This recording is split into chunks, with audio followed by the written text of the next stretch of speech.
ॐ पूर्णमदः पूर्णमिदं पूर्णात् पूर्णमुदच्यते पूर्णस्य पूर्णमादाय पूर्णमेवावशिष्यते। ॐ शान्तिः शान्तिः शान्तिः।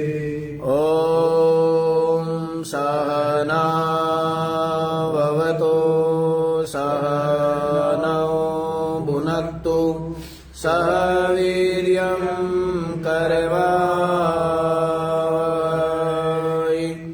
तेजस्विनावधीतमस्तु मा विद्विषावहै।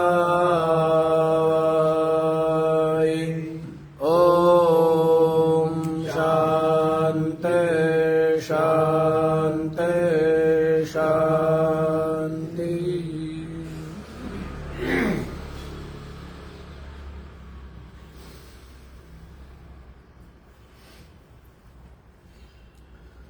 हाँ जी, तो क्या विचार श्रवण कर रहे हैं आप लोग? ये सबकी इंद्रियों का जो विषय हो रहा है, ये दृश्य जगत, इसका कोई ना कोई कारण है। किसने इसको बनाया है, किससे ये उत्पन्न हुआ है, कौन इसका मूल है? तो इस जगत रूप कार्य को देख करके इसका जो कारण है, उस कारण को खोजना चाहिए और उस कारण का कोई न कोई कारण है ऐसा अनुमान होता है। तो इसका बतला दिया है कि इस जगत का मूल, इस जगत का कारण कौन है? तो वह है परब्रह्म है। और वह परब्रह्म मूल वाला ये संसार है, पीपल के वृक्ष के समान बड़ा विशाल है। और देवता, मनुष्य, पशु, पक्षी आदि ये सब इसकी शाखाएं हैं। तो इसका जो मूल है वो क्या है? वही ब्रह्म है, उसको ही अमृत कहते हैं। और सब लोग उसके आश्रित है और कुछ भी उससे बाहर नहीं है, कोई उसका अतिक्रमण नहीं कर सकता, क्योंकि वो तत्व है।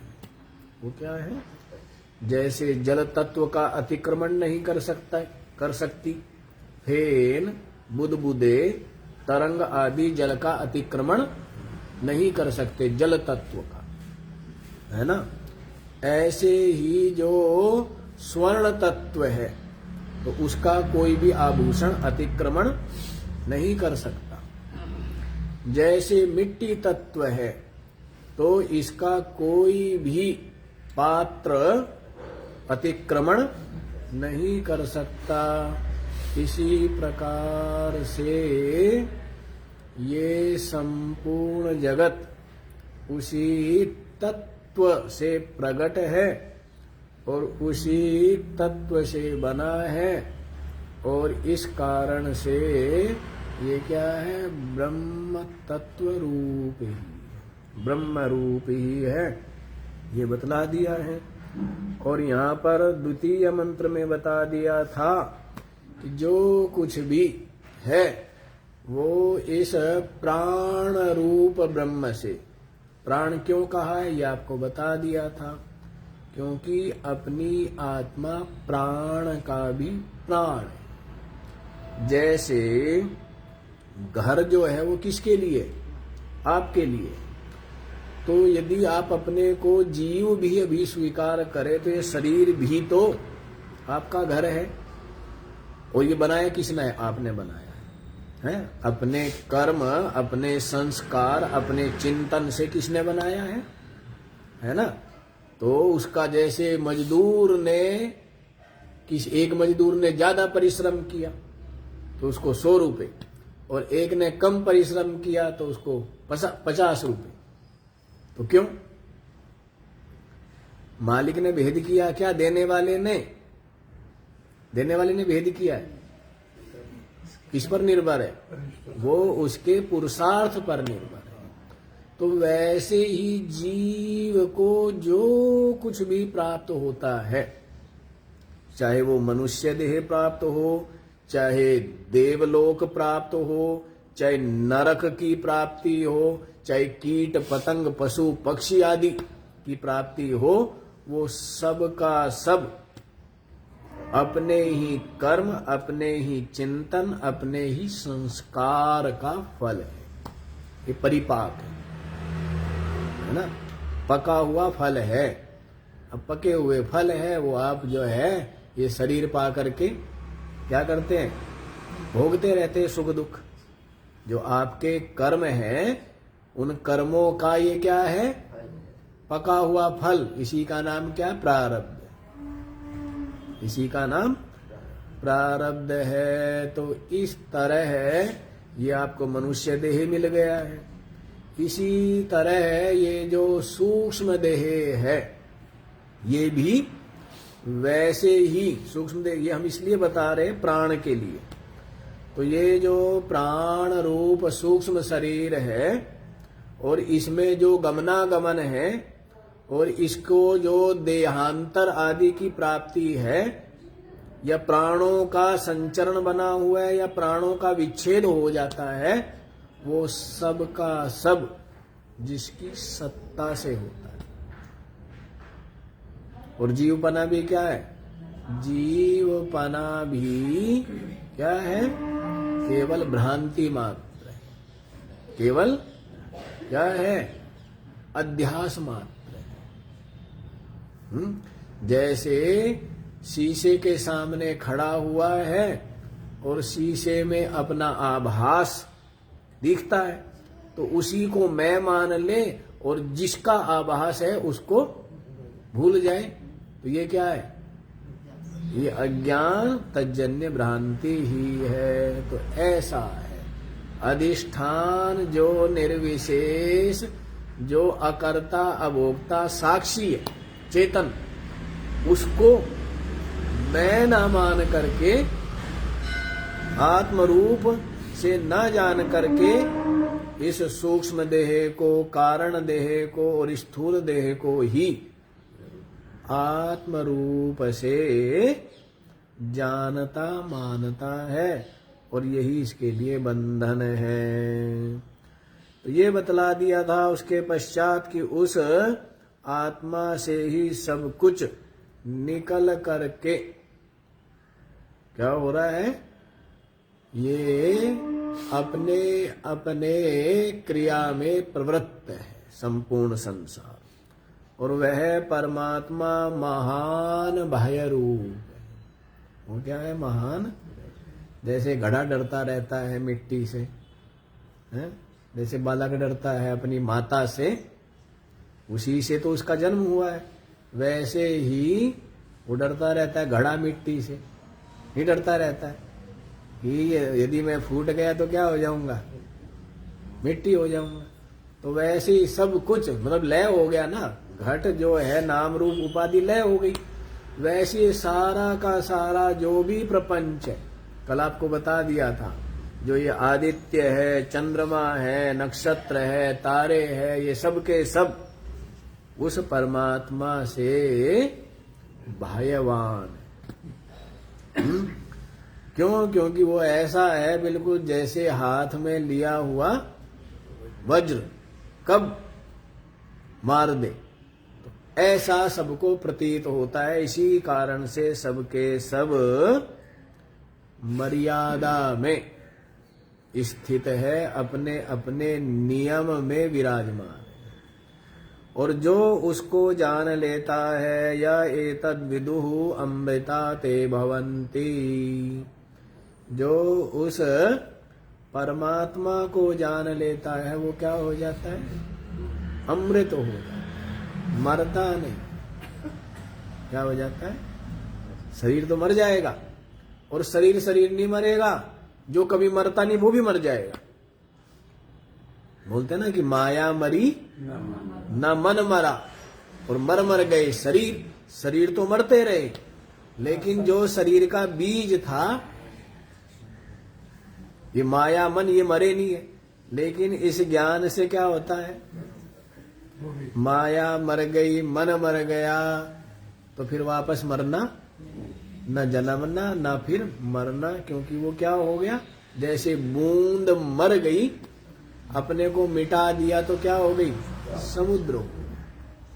बूंद ने अपने को मिटाया, बहुत बचती फिरी बूंद, नहीं बचती फिरी। कभी भाप बनी, कभी बर्फ बनी, कि किसी तरह से क्या हो, मैं बनी रहूं, लेकिन भय रहा, कष्ट रहा, पीड़ा रही, हर समय मृत्यु ने पीछा नहीं छोड़ा, लेकिन बूंद हार करके समुद्र में कूद गई। क्या हो गई? अमर हो गई। क्या हो गई? अब वो मरेगी क्या? तो पहले तो बड़ा बचती फिर रही थी, पर मृत्यु पीछे पीछे थी ना, डंडा लेकर के नहीं पीछे थी। अनेकों रूप धारे, वैसे ये जीव पता नहीं क्या क्या करता रहता है। कभी गाड़ी लाता है, मैं नहीं मरूं, बढ़िया मकान बनाता है, मैं ना मरूं, फिर बड़ा परिवार बनाता है, मैं ना मरूं, फिर ये करता है, मैं ना मरूं, सब करता रहता है। मृत्यु इसकी, फिर मनुष्य शरीर धारण कर लिया, फिर यहां से मरा तो कुछ और जगह पहुंच गया, तो सब जगह दौड़ता रहा कि मैं ना मरूं, लेकिन मृत्यु ने पीछा छोड़ा क्या? और जब इसने इस मन को इस ज्ञान से मार दिया, तो फिर क्या हो गया? ये ब्रह्म रूप हो गया, परमात्मा में गोता लगा दिया, तो क्या हो गया? है? जैसे बूंद ने गोता लगाया, या जैसे बर्फ की पुतली ने गोता लगा दिया, तो क्या हो गई? वो जल ही हो गई ना। तो वैसे ही तो जो उसको जान लेता है वो अमृत हो जाता है, मरता नहीं है। तो उसको जानना चाहिए। पता है ना, माया मर गई, मन मर गया, फिर आगे शरीर नहीं धारण करता है, नहीं शरीर धारण का कोई हेतु रहा। कथम तद भयात् जगत वर्तता इत्याह, तो कैसे उस परमात्मा के भय से ये जगत वर्तता है, किस प्रकार से? तो इसको बतलाने के लिए आगे कहते हैं, भय है ना परमात्मा का, तो भय के कारण से कैसा होता है? तो भय के कारण से कहते हैं नियम में रहता है। जैसे देश के नागरिक सरकार के बनाए हुए जो नियम है उनके पालन करने से, उनके भय के कारण से क्या करते हैं? पूरे नियम में रहते हैं ना। और यदि भय ना हो तो सबके सब क्या करेंगे? एक दूसरे की दुकान, एक दूसरे के मकान क्या करेंगे? लूट लेंगे, नहीं लूट लेंगे? लेकिन भय क्या है? तो भय के कारण से सबके सब नियम में, इसी को बतलाने के लिए तृतीय मंत्र देखिए। भयादस्याग्निस्तपते भयात्तपते सूर्यः भयादिन्द्रश्च वायुश्च मृत्युर्धावति पंचमः। भयाद अस्य अग्निः तपति भयात् तपति सूर्यः भयाद् इन्द्रः च वायुः च मृत्यु मृत्यु धावति पंचमा धावति पंचमा अस्य भयाद अग्नि तपति। अग्नि है ना, है? यदि शरीर में भी अग्नि ना हो तो क्या कहते हैं? समाप्त, गया। यदि शरीर ठंडा हो गया तो क्या? अग्नि की बड़ी महिमा है नहीं है? 5 तत्व है, 5 तत्वों की तो महिमा है इस शरीर में। इस संसार में शरीर में क्या है? 5 तत्वों की महिमा है। और इन 5 तत्व जिससे उत्पन्न हुए हैं, जिसकी कृपा से स्थित है और जो इन सब का साक्षी है, इन सब से असंग है, वो परमात्मा है। तो बाकी सारी की सारी महिमा किसकी है? ये 5 तत्वों है ना। तो आप ये देखो, अग्नि किसकी बता रहे हैं? यदि अग्नि ना तपाए, पहली बात जैसे सूर्य है, यदि इस पृथ्वी को ना तपाए तो ये पृथ्वी रहने लायक रहेगी क्या? है? सारा का सारा जो है पृथ्वी क्या हो जाएगी? बर्फ का गोला। क्या हो जाएगी? है? तिनका भी रहेगा क्या यहाँ पर? पत्थर हो जाएगा, पत्थर सब कुछ। ये सूर्य के ताप के कारण से यहाँ पर क्या बना हुआ है? यहाँ पर रहने लायक और वनस्पति उगने लायक वातावरण बना हुआ। बृहस्पति ग्रह का बताया था ना, वहां पर इतनी गर्मी है, इतनी गर्मी है। बृहस्पति ग्रह जो है, गुरु जिसको बोलते हैं, वो पृथ्वी से कई गुना बड़ा है। और वहां पर कोई वो नहीं है, कोई धरती नहीं है, ना कोई पत्थर है वहां पर। वहां पर इतनी ताप है, इतनी उष्णता है कि जैसे लगातार बारिश होती है वहां। लगातार बारिश कैसे होती है? इधर बारिश फुहारा चलता है, इधर बारिश होती है, उधर से वाष्पीकरण होता है। इतनी वहां पर गर्मी है कि इधर बारिश हो रही है, उधर से वाष्पीकरण हो रहा है, लगातार चलता रहता है। ऑटोमेटिक फुहारा। यहाँ लोगों ने फुहारे बना लिए, बिजली खर्च होती है उनमें, लेकिन है? लेकिन वहां क्या है ना। और देखो, उसको गुरु इसलिए कहते हैं, जैसे गुरु जी रक्षा करते हैं ना, गुरु जी बचाते हैं। गुरु इसीलिए तो उसको कहते हैं क्योंकि पृथ्वी पर जो जीवन है वो उसके कारण है। जो कुछ भी आता है पृथ्वी की तरफ, सबका सब बृहस्पति अपनी तरफ खींच लेता है। इतने दुनिया भर के गिरते रहते हैं ना, एस्टेरॉइड क्या क्या बोलते हैं उनको, हैं? बड़े बड़े विशाल उल्का पिंड पत्थर बड़े बड़े गिरते रहते हैं, तो पृथ्वी की तरफ आने ही नहीं देता सबको। इतना उसकी गुरुत्वाकर्षण शक्ति है, सबको क्या करता है? अपनी ओर खींच लेता है। इसी कारण से यहाँ पर क्या है? जीवन है। तो इसलिए बृहस्पति जी की महिमा गाते हैं ना ग्रहों में। क्या बोलते हैं? बृहस्पति जी को गुरु बोलते हैं, कि गुरु जिसका ठीक है। क्या बोलते हैं? गुरु लगन। ज्योतिष पढ़ो, ज्योतिष में पता लगेगा क्या क्या है, गुरु का क्या क्या महत्व है। तो किस लगन में, किस ग्रह में कैसे बैठा हो, तो फिर वर्षों के भी होते हैं ना, कि इस वर्ष कौन राजा है, कौन मंत्री है, इस तरह बताते हैं, नहीं बताते ज्योतिष में? हाँ, तो उनका भी वो गणनाएं है, उनका अपना। अच्छा, तो बात अग्नि की है। तो ये जो जिसके भय से, जिस परमात्मा के भय से अग्नि जो है तप रहा है। हाँ, यदि ठंडा हो जाए आग, क्या होगा जी? अब तो आग सब लिए फिर रहे, और पहले आग बड़ी कठिन थी। आग की रक्षा करनी पड़ती थी, उसके भस्म के द्वारा राख में दबा करके क्या करते थे? अग्नि की रक्षा करते थे। और आग जलाना भी एक टारगेट था, ये भी एक काम था। नहीं आजकल की तरह नहीं है यूं किया बस यूं जल। आग जलाना भी एक काम था। तो इसलिए कहीं आचार्य जाते थे तो शिष्यों कहते थे कि भाई अग्नि की रक्षा करना। क्या बोल के जाते थे? अग्नि की। और अग्नि में भोजन पक रहा है, अग्नि के कारण जीव जंतु दूर रहते हैं, इसे धुआं लगाते थे ना, हैं? और अग्नि में हम सर्दी दूर भगा लेते हैं, और इसी कारण, और अग्नि में आहुति डालते हैं तो इस कारण से जो वातावरण में जीवाणु, विषाणु, वायरस आदि है वो भी सब दूर रहते हैं। इसलिए अग्नि की क्या करते थे, आयुर्वेद वाले भी कहते हैं अग्नि की रक्षा करो। सारे रोगों का कारण क्या है, अग्नि की मंदता। केवल इसी से कोलेस्ट्रॉल, इसी से बीपी, इसी से शुगर, जितनी भी बीमारियां, टोटल कैंसर, जितनी भी बीमारी है केवल अग्नि की मंदता से है। सेठ जी को तो नहीं एक भी, क्योंकि अभी अग्नि ठीक है।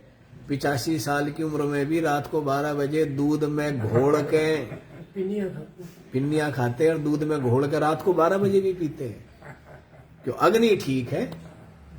जिसकी अग्नि ठीक वो रहो मस्त। और अग्नि की गड़बड़ी सारे रोग, सारे रोगों का केवल एक ही कारण, ठीक है ना। और ज्यादा घी डाल दो अग्नि के ऊपर तो क्या होगा, थोड़ा थोड़ा घी डालते रहो तो क्या रहता है सेठ जी, हैं?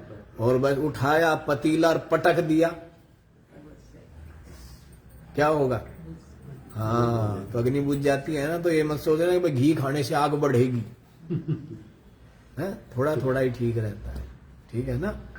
तो अग्नि की रक्षा करनी, तो सब रोगों का केवल एक ही कारण है, सर्वेपि रोगा मंदाग्नौ भवन्ति। आयुर्वेद कहता है सारे रोग मंद अग्नि से होते, सारे रोग। आंखें यदि कमजोर है मंद अग्नि से, कुछ भी बीमारी है, कुछ भी, कैंसर यदि है मंद अग्नि से। अग्नि ठीक हो क्या मतलब है रोग का, कोई मतलब ही नहीं। इसलिए अग्नि की रक्षा करनी चाहिए। और अग्नि की रक्षा का तरीका क्या है, एक तो शरीर से परिश्रम करो और दूसरा कम खाना, तो अग्नि ठीक। चलो यहां पर अग्नि की बात। तो अग्नि ही अस्य भयात् तपति, इस परमात्मा के भय से अग्नि तपता है, ठंडा नहीं हुआ, नहीं तो गड़बड़ हो जाएगी, नहीं हो जाएगी। भयात् तपति सूर्य, और उस परमात्मा के भय से सूर्य क्या है, वो भी निरंतर तप रहे हैं ना। हाँ, यदि सूर्य क्या हो जाए, ठंडे हो जाए तो क्या होगा, बोलते हैं कि बाल कैसे हो, बाल रवि भक्ष लियो जब, तीनों लोग भयो अंधियारो, कैसे, बाल समय रवि भक्ष लियो जब, तीनों लोग भयो उजियारो, अंधियारो। अच्छा, और हाँ,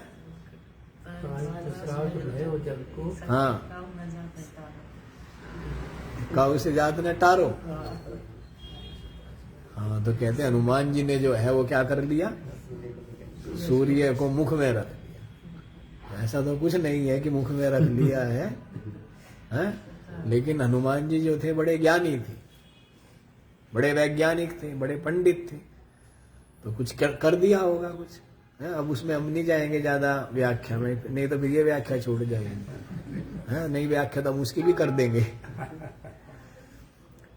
तो सूर्य, सूर्य का विज्ञान होता है, सूर्य विज्ञानाद ऐसे करके भी आता है, सूर्य संयमाद योग सूत्र में भी आता है। अनेकों प्रकार की सिद्धि प्राप्त हो जाती है, इसका भी वो है। तो जिस परमात्मा के भय से सूर्य तपता है, भयाद इंद्र च, और जो देवताओं का अधिपति इंद्र है, इंद्र को भी क्या किया हुआ है कि भाई अपना काम करना, क्या करना, कहते वृष्टि आदि करना है, किसका काम है, तो कहते इंद्र का काम है। देवताओं को सब ठीक ठीक अपना अपना काम कर रहे, वायु, अग्नि, वरुण देव और सारे अश्वनी कुमार सब अपना ठीक ठीक काम कर रहे हैं।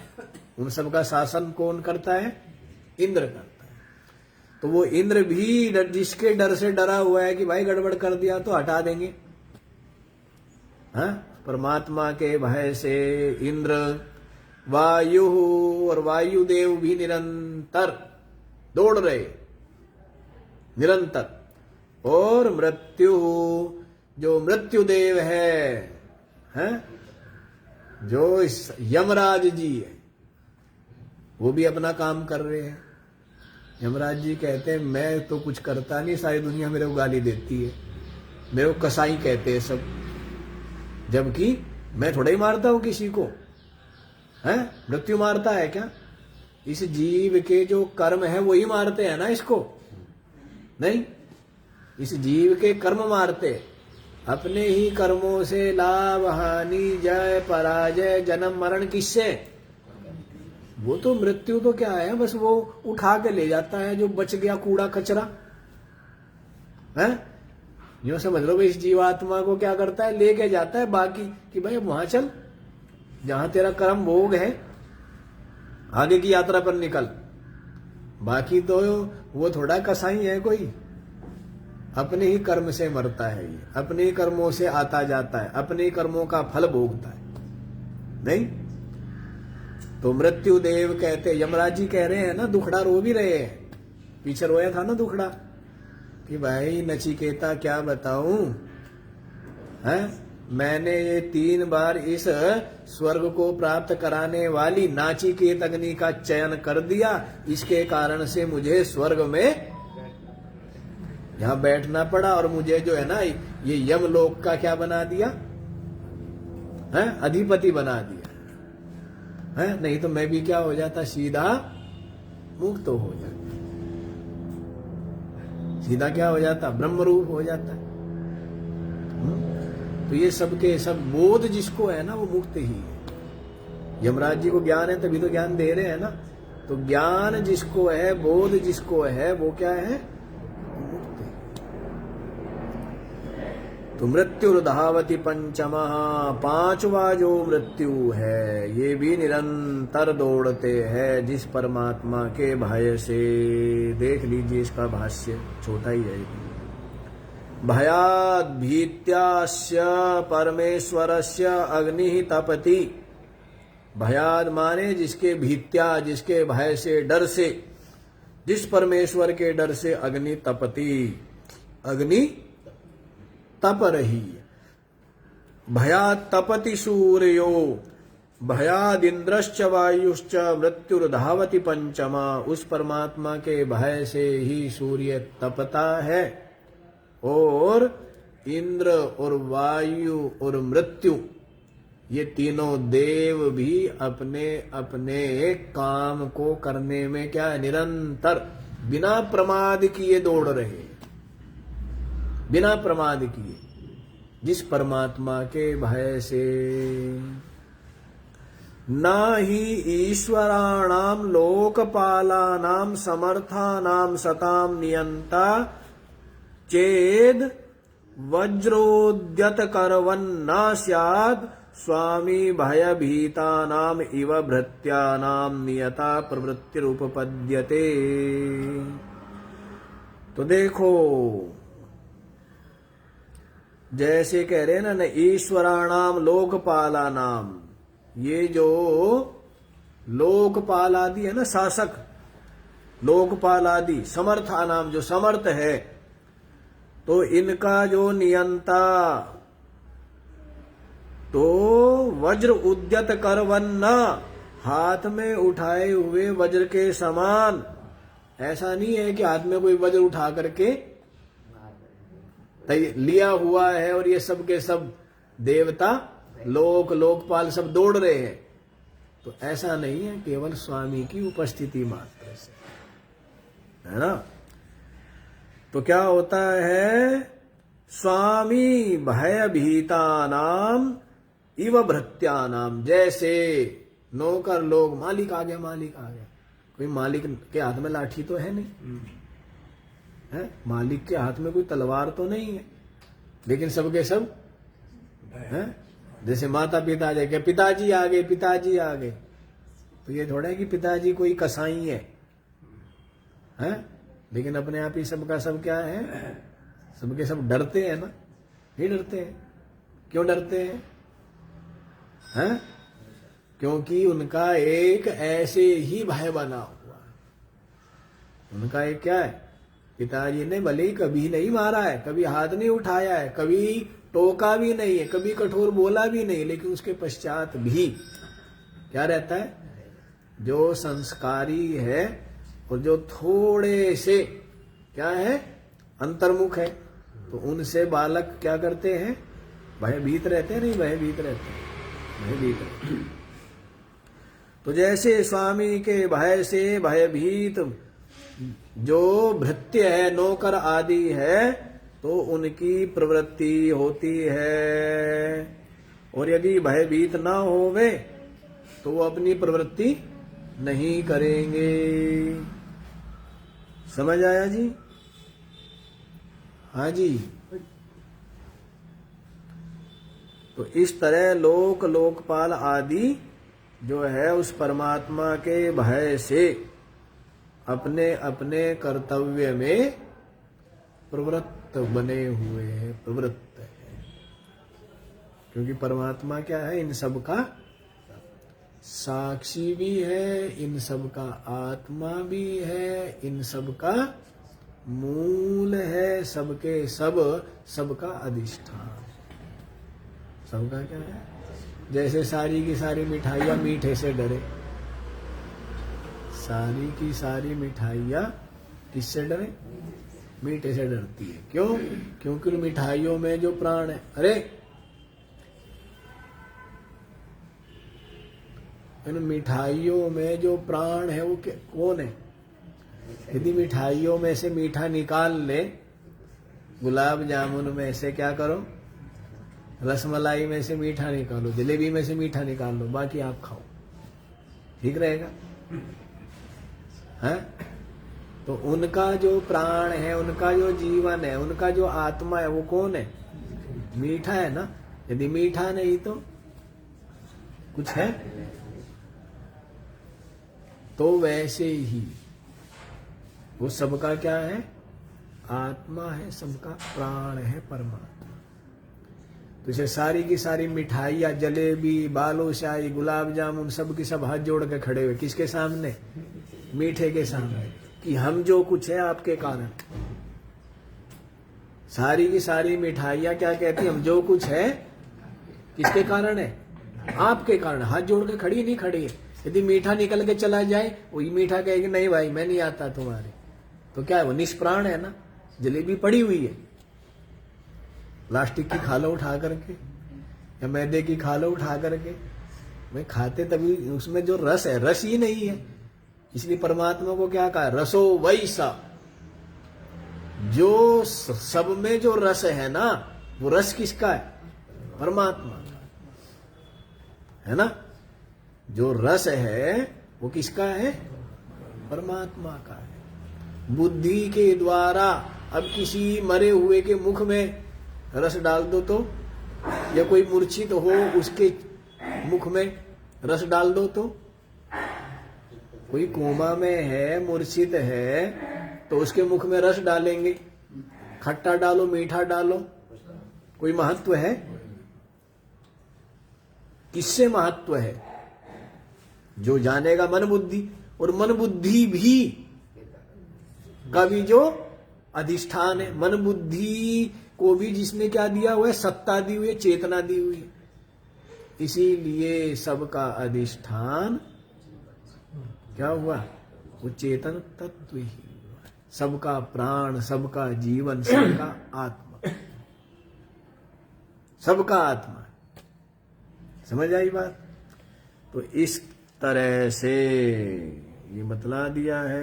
अब आप लोग चतुर्थ मंत्र भी देख लीजिए, कई दिनों बाद आगे बढ़ रहे हैं, बड़ी अच्छी बात कह रहे हैं, देख लीजिए क्या कह रहे हैं। हिला करके जगाने का यत्न कर रहे हैं श्रुति। इह चेदसकद्बोद्धुम प्राक् शरीरस्य विस्रसः विस्रसः ततः सर्गेषु लोकेषु शरीरत्वाय कल्पते इह यह चेद चेद असकद अशकन बोद्धुम बोधुम प्राक् शरीरस्य प्राक् शरीरस्य विस्रसः विस्रसः ततः तथा सर्गेषु लोकेषु सर्गेषु लोकेषु शरीरत्वाय कल्पते। शरीरत्वाय कल्पते। देखिए, आप लोगों को सावधान कर रहे हैं, है ना? क्या कर रहे हैं? जैसे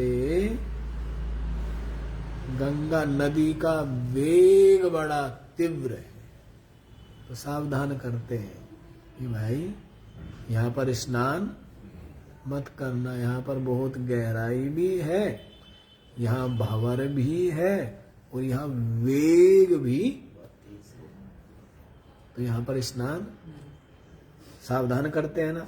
क्योंकि यदि यहाँ पर तुमने गंगा जी में नदी में उतरे तो क्या होगा? डूब जाओगे, पत्थरों में सर फूट जाएगा और पता नहीं नदी कहाँ बहा करके ले जाएगी और तुम्हारा प्राण मृत्यु हो जाएगी, और कितना उससे पहले कितना कष्ट भोगो। सावधान करते हैं ना, तो श्रुति भी सावधान कर रही है। यह चेद अशकद बोध, इस शरीर के रहते रहते प्राक् शरीरस्य विस्रसः, इस शरीर के नाश होने से पहले ही, चेद माने यदि, बोधुम अशकद, यदि उस परमात्मा को नहीं जान सके तो देख लो, महान भय मिलेगा। यदि मनुष्य शरीर पाकर के इस शरीर के नाश होने से पहले ही चेद बोधुम असकत, यदि उस परमात्मा को, उस ब्रह्म को नहीं जान सका, क्या होगा? सर्गेषु लोकेषु शरीरत्वाय कल्पते, कितने सर्ग और कितने लोकों में बारंबार क्या है? शरीर धारण करना पड़ेगा, और शरीर धारण करके फिर क्या है? दुख ही दुख, क्लेश ही क्लेश, अशांति ही अशांति, है ना?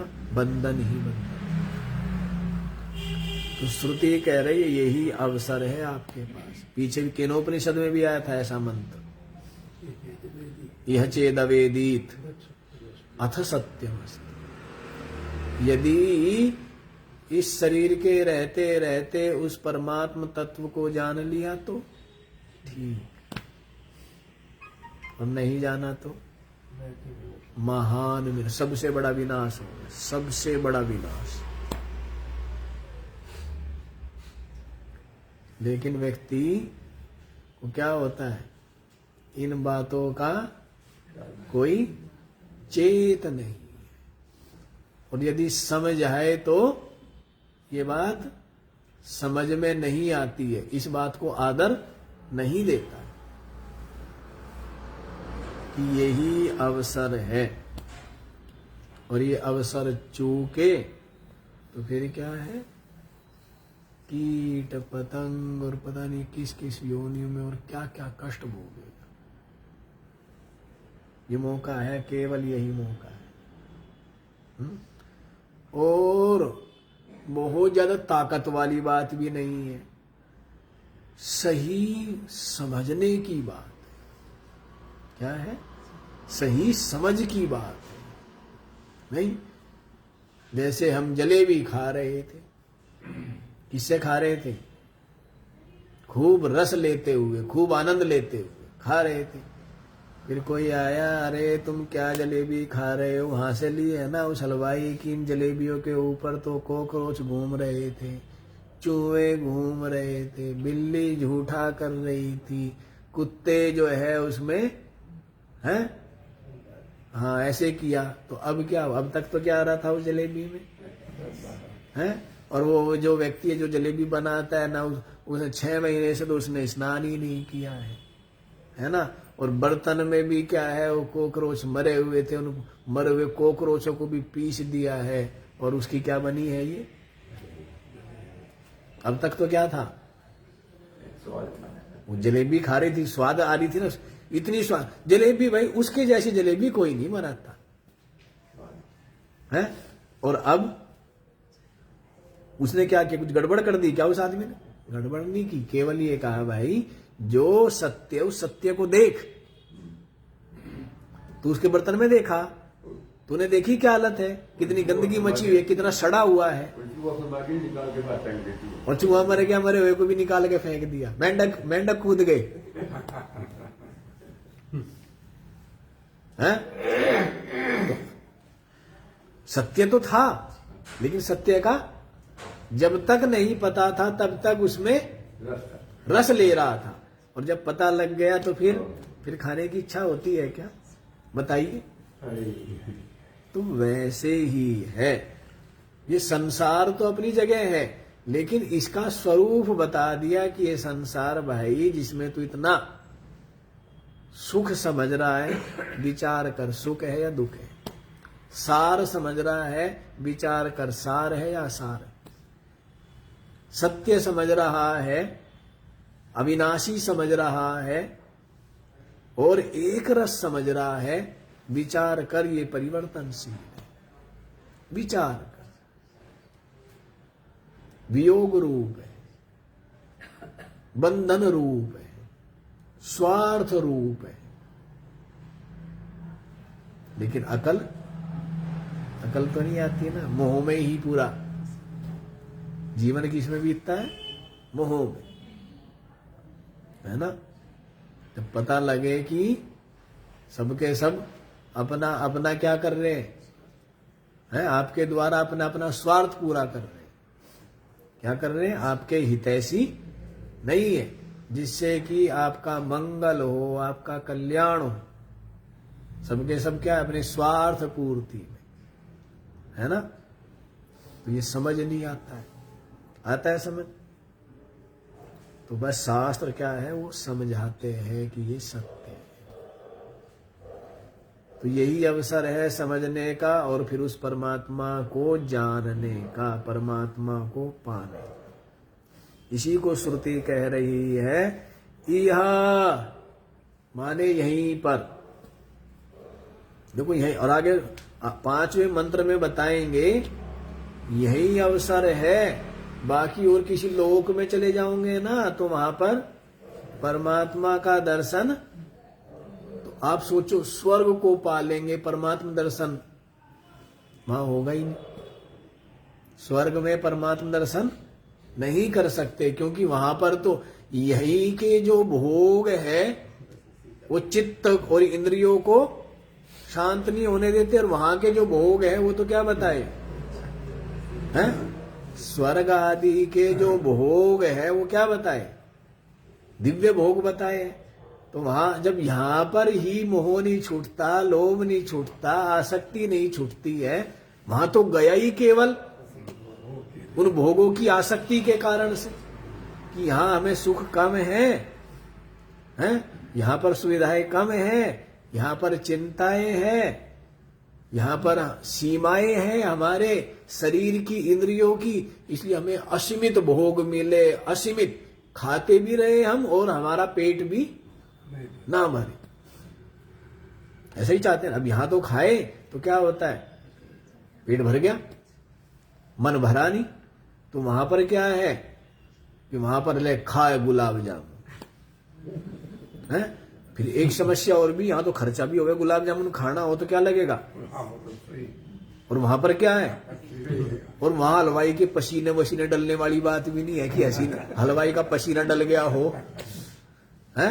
वहां तो दिव्य गुलाब जामुन बन के आएंगे, क्योंकि सबके सब अपने पुण्य अपने मन से बनेंगे ना। वहां जैसे स्वप्न में बनते ऐसे ही बनता है, ठीक है ना। वैसे ही बन जाते हैं स्वर्ग में। ये सब अपनी भावना ही तो है, वैसा ही बनता है और वही दिखने लग जाता है। वही दिखने लग, जैसे स्वप्न दिखता है ऐसे ये लोक दिख रहा है, और ऐसे ही स्वर्ग आदि दिखते हैं, ऐसे ही ब्रह्मलोक आदि दिखते हैं। क्योंकि स्वप्न भी स्वप्न के समय सत्य है, ये जगत भी जगत जागृत के समय सत्य है। स्वर्ग में जो जिसने स्वर्ग के लिए साधना की है उसके लिए स्वर्ग भी सत्य है, तो वैसे ही उसको अनुभव होता रहता है। तो स्वर्ग में बड़ा गुलाब जामुन और थोड़ी बहुत थाली में नहीं आएंगे, पूरे के पूरे ड्राम के ड्राम भरे हुए, खा जितनी खा सकता है गुलाब जामुन, उल्टी भी नहीं होएगी। शुगर वाला भी खा सकता है। शुगर वालों के अंदर तो ये वासना ही है कि भाई इस बार तो गलती होगी, अगली बार बचपन में ही छक्के खा लूंगा। है? तो मन की जो भी चाह है, जो भी वासना है, वो वहां पूरी करें, लेकिन उससे क्या होती है? तृष्णा वासना मिटती नहीं है और अधिक क्या होती है? अच्छा जी, आपकी जो पेमेंट किया हुआ था वो तो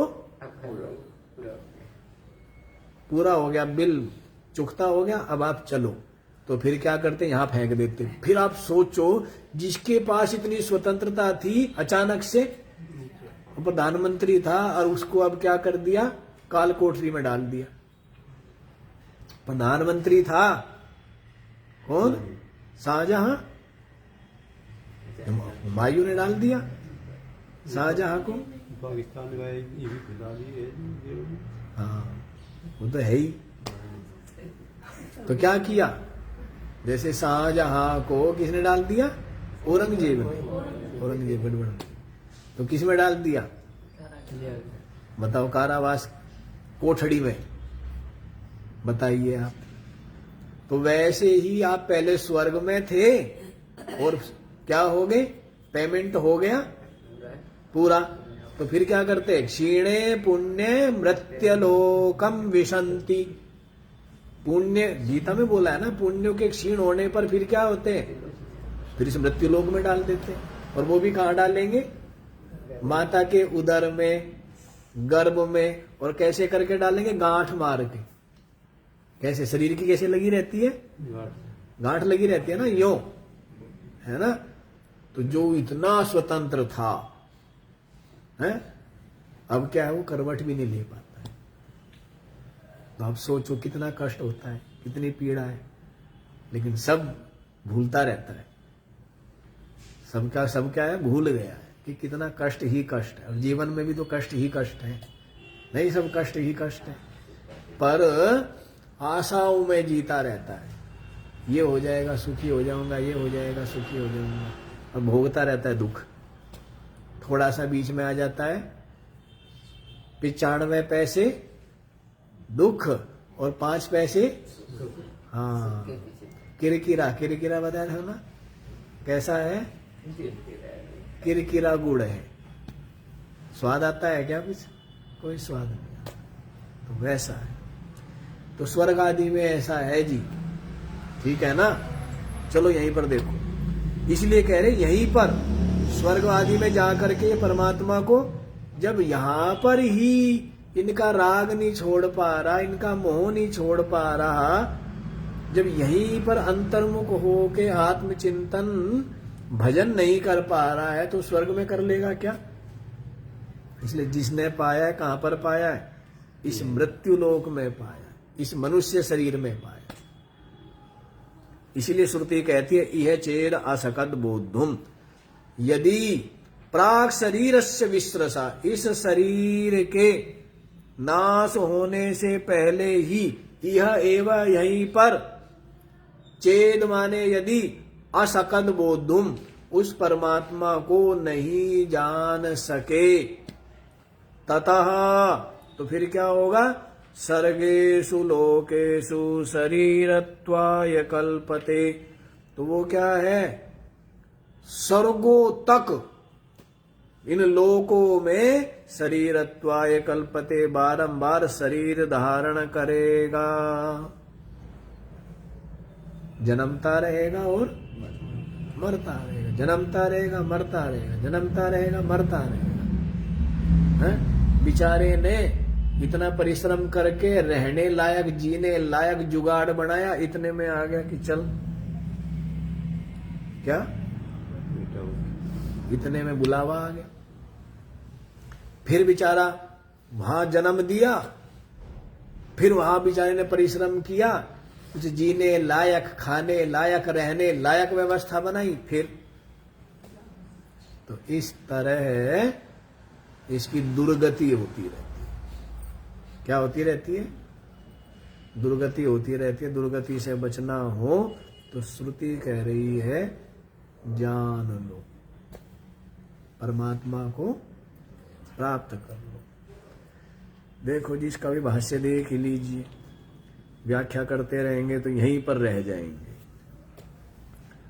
तच्च इह जीवन्नेव चेद यदि असकत छकनोति शक्तः। तच्च इह, वह जो यहां पर ही, जीवन्नेव, जीवित रहते रहते, चेद माने यदि, असकत छकनोति, है क्या कर लिया है, उसको जानने में समर्थ हो गए तो, शक्तः संजानाति एतद् भय कारणम ब्रह्म बोद्धुम अवगंतुम प्राक् पूर्वम शरीरस्य विश्रसा अवसरंसनात् पतनात् संसार बंधात विमुच्यते। देखो क्या कह रहे हैं, यदि शरीर रहते रहते शक्ता संजानाति, जान लिया है, एतद भय कारणम ब्रह्म, सबके भय का कारण कौन है? ब्रह्म। पीछे क्या बताया? सबके महद भयम बोला है ना, महद भयम। तो जो सबके भय का हेतु है, अर्थात सबका जो कारण है, सब जिससे उत्पन्न हुआ है, जिससे उत्पन्न होकर के जिसमें स्थित है और जिसमें लय हो जाते हैं। बारंबार दृष्टांत देता हूं जल में लहरों का। जल से उत्पन्न होती है, जल में रहती है और जल में ही लय हो जाती है। इसी प्रकार ये सारा का सारा जगत परमात्मा से प्रकट होता है, परमात्मा में स्थिर है और कहाँ विलीन हो जाता है? परमात्मा में विलीन हो जाता है। तो उसी को कह रहे हैं कि जो एतद भय कारणम ब्रह्मा, ये जो सबके भय का कारण जो ब्रह्म है, उसको बोधुम अवगंतुम, उसको यदि जान लिया, ग्रहण कर लिया, प्राप्त कर लिया, प्राक पूर्वम शरीरस्य विश्रसा, इस शरीर के अवसरंसनात् पतनात्, शरीर के गिरने से पहले, मृत्यु से पहले, यदि सबके भय का कारण जो ब्रह्म परमात्मा है उसको जान लिया तो ठीक है। तो क्या हो जाता है? संसार बंधात विमुच्यते, वो संसार बंधन से जो शरीर रहते रहते सबके कारण जो ब्रह्म है उसको जिसने जान लिया है शरीर छूटने से पहले ही, तो वो क्या होता है? संसार बंधात विमुच्यते, संसार के बंधन से मुक्त हो जाता है। और नाचेद असकद, और यदि नहीं जाना है तो बोधुम, यदि नहीं जाना है तो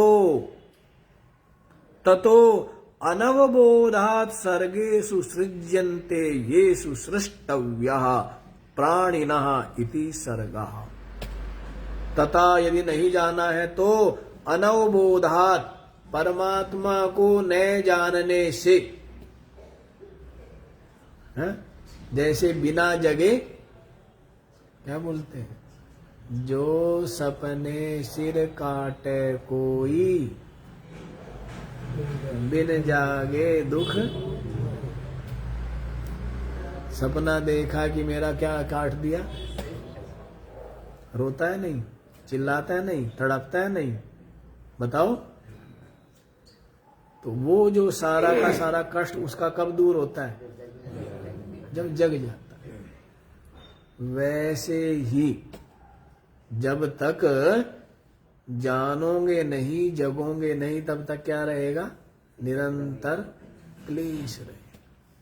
तो इसी को कह रहे हैं अनवबोधात्, न जानने के कारण से सर्गेषु माने सृज्यन्ते येषु सृष्टव्यः प्राणिना, जिसमें प्राणियों की क्या होती है?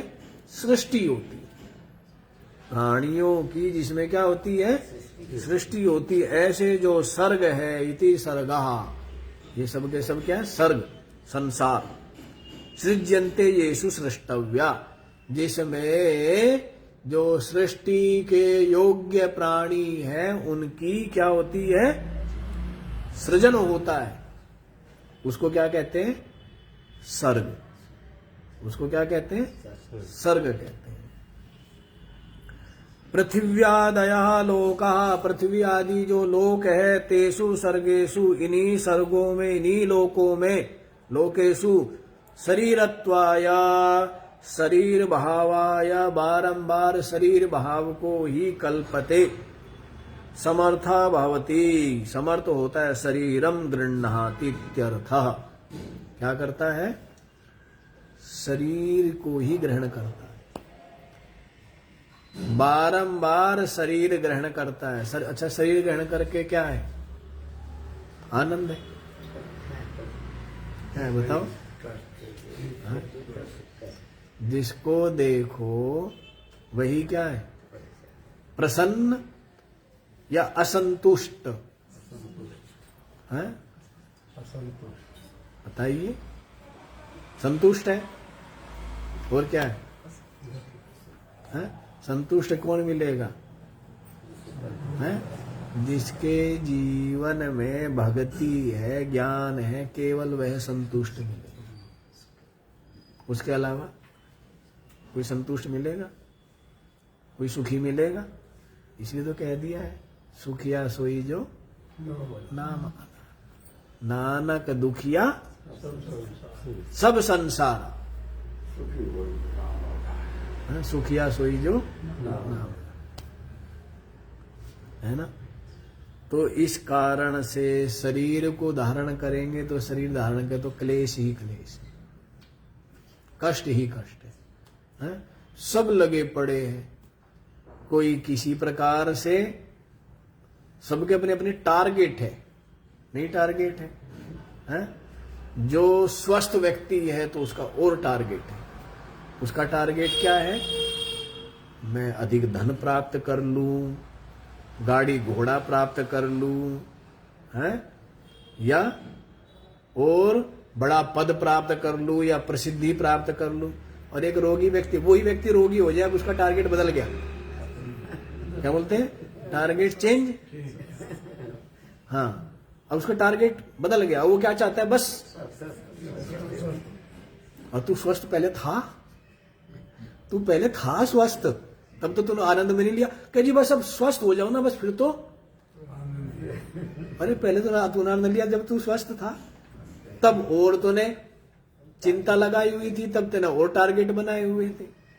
तो जीवन भर ये टारगेट बनाना, और जैसे वो नौकरियों में होता है ना कि टारगेट अचीव करने पड़ेंगे, ये टारगेट मिल गया तो दूसरा, फिर वो टारगेट मिल पूरा किया तो टारगेट ही टारगेट अचीव करके दौड़ता रहे। क्या कर? गधे की तरह है, इधर से जाना उधर से आना है, इधर से भी ईंटें ढोना, एक तरफ से कहना कच्ची लेके जाना, दुख नहीं है। देख लीजिए, परमात्मा को नहीं जानेंगे तो क्या होगा? बारंबार शरीर को ही, देह भाव को ही प्राप्त होंगे। शरीरम गृह्णाति इत्यर्थः। तस्मात् शरीर विस्त्रंसनात् प्राग आत्मबोधाय यत्नः आस्थेयः। देखो क्या कह रहे हैं, अपनी तरफ से राय दे रहे हैं। तस्मात् इसलिए, शरीर विस्त्रंसनात् प्राग, शरीर के नाश होने से पहले ही आत्मबोधाय आत्मा को जानने के लिए यत्न आस्थेय यत्न करना चाहिए। इसलिए क्या करना चाहिए? शरीर के नाश होने से पहले ही क्या करना चाहिए? आत्मा का बोध प्राप्ति के लिए यत्न कर्तव्य यत्न आस्थेय यत्न करना चाहिए। संपूर्ण यत्न करना चाहिए, नहीं करना चाहिए। ऐसा श्रुति का परामर्श है। करेंगे तो व्यक्ति वही जो इसकी इच्छा होगी, नहीं होगी करेगा तो वही ना। अब प्यासा जो है, एक को प्यास नहीं है, वो चैन से बैठा है, और जिसको प्यास है वो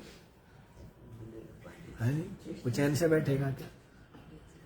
और यदि मंद प्यास है तो थोड़ा खोजेगा, और ये तीव्र प्यास है ना, प्राण बिल्कुल कंठगत हो गए हैं, तो उसको तो क्या चाहिए? तो प्यास की बात है। तो इसलिए परामर्श दे सकते हो, लेकिन किसी को इस मार्ग पर चला नहीं सकते, है ना। जैसे कुछ जगह हम चर्चा सुनते हैं कि भाई इस तरह तो संसार में बहिर्मुखता होती जाएगी तो लोग जो है धर्म से अध्यात्म से दूर हो जाएंगे। तो हमें तो सबका अपना अपना चिंतन है, लेकिन हमें तो ऐसा लगता है कि और ज्यादा धक्के खा के आएगा और ठोकर खाएगा और जल्दी आएगा, हाँ, और ठीक आएगा। इसलिए कोई कहता है कि जी वो भटक रहा है वो कर, मैंने कहा बहुत अच्छी बात है, भटकना वो चाहिए। जब तक भटकेगा नहीं, ठोकरे नहीं खाएगा, तब तक इसका मूल्य नहीं समझेगा, इसकी कीमत भी नहीं समझेगा। भटकने दो और ठोकरे खावे। प्यासा होगा तो आ जाएगा, और प्यासा नहीं होगा तो भटकने दो। ये तो आजकल हो गया चेले बनाने का। पहले तो महात्मा लोग भगाई देते थे, देखते थे जिसको सच्ची प्यास होगी वो तो हिलेगा नहीं, चाहे कुछ भी हो। और जो ऐसे वैसे, अब ऐसे वैसे ही होते हैं, तो ऐसे वैसे तो भाग ही जाएगा, तो करना ही क्या? कोई लाभ तो है नहीं, कोई लाभ है? प्यास अगले को है नहीं, पानी पिला दो, क्या उसका लाभ लेगा क्या? अब भूखा होगा तो भंडारा का लाभ लेगा। अब भंडारा का आंख खोल दिया, जहां सबके सब छके हुए हैं, खट्टी डकारे आ रही के आओ आओ खाओ खाओ। अरे बुलाना पड़ता है अच्छा भोजन के लिए भी किसी को? भोजन के लिए बुलाना पड़ता है किसी को? बुलाना पड़ता है क्या? भूखा अपने आप ही पहुंच जाता है, प्यासा अपने आप ही पहुंच जाता है। और यदि कोई प्यासा है, ठीक जगह नहीं पहुंच पा रहा है, कहीं और जगह, तो उसका मतलब अभी उसके प्रारब्ध उतना ही था। अभी मैल है, पहले वो मैल दूर होगा। तो जो सही प्यास होगी ना, वो तो अपने आप खोज लेते हैं। महात्मा बुद्ध ने खोज लिया ना, जिसको प्यास है तो उसको कोई बताने वाला भी नहीं मिलेगा ना, तो वो तो पूरा का पूरा क्या खाक छान मारेगा। लेकिन उसको तो सत्य को पाना है। और जिनको अंदर प्यास नहीं है, उनके सामने परोस दो अमृत, है तो भी क्या है, बैठे बैठे जमाई ले लेंगे, हैं? जिनको प्यास नहीं है तो बैठे बैठे भी क्या कर लेंगे। ये बात है। चलिए आज इतना ही रख लीजिए, बाकी का विचार कल करें। ओ